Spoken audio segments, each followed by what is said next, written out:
Amen. Sibahatishi, mambo yote ni mkono wa Mungu.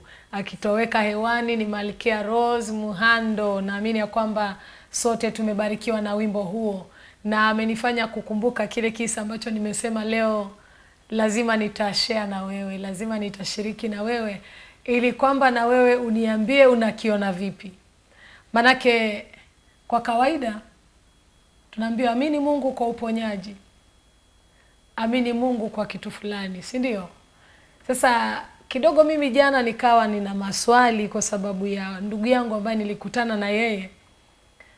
Alafu ndio anifungue macho zaidi, japo najua, lakini kuna perspective unaweza letewa alafu kawaza tena mara mbili, na nikaona ukweli aliyokuwa nao. Wakati ule nikiwa ninaenda katika wakati tuna date, na wakati pengine nimeenda kulipia mahari niolewe, ninaamini ya kwamba huyu atakuwa mume wangu, sio? Wakati una ujauzito, ama wakati kama mwanamke pengine wakati nilibeba ujauzito, niliamini ya kwamba nitapata mtoto. Lakini leo hii mtu hawezi kuja akaniuliza unaamini huyu ni mtoto wako, sababu umemzaa mwenyewe, sio?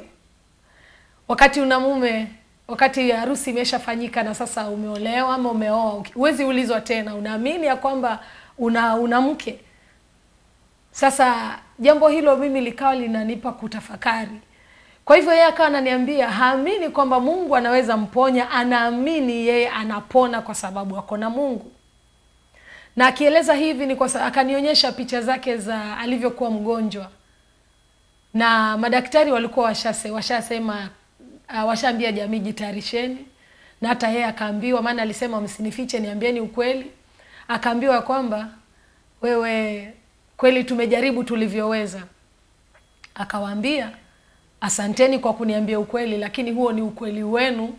Sasa kuna kile ambacho mimi ninakijua, ya kwamba Mungu ni mponyaji, na nyote mtaona Mungu akiwa ananiponya. Watu wakasema pengine ameanza kuchanganyikiwa. Hatimaye alipona. Baada ya wiki anasema alitembea na alikuwa ni kama skeleton, maana alikuwa ameisha sana. Akaulizwa umeletwa na nani? Maana alitoka akaenda mpaka kwa reception. Na akasema kutokana na lile ambalo alilopitia, yeye haamini tu ya kwamba Mungu ni mponyaji, anajua Mungu ni mponyaji. Kama vile wewe unajua umeokoka, hauamini kwamba umeokoka, maana ulishaokoka ukajua umeokoka.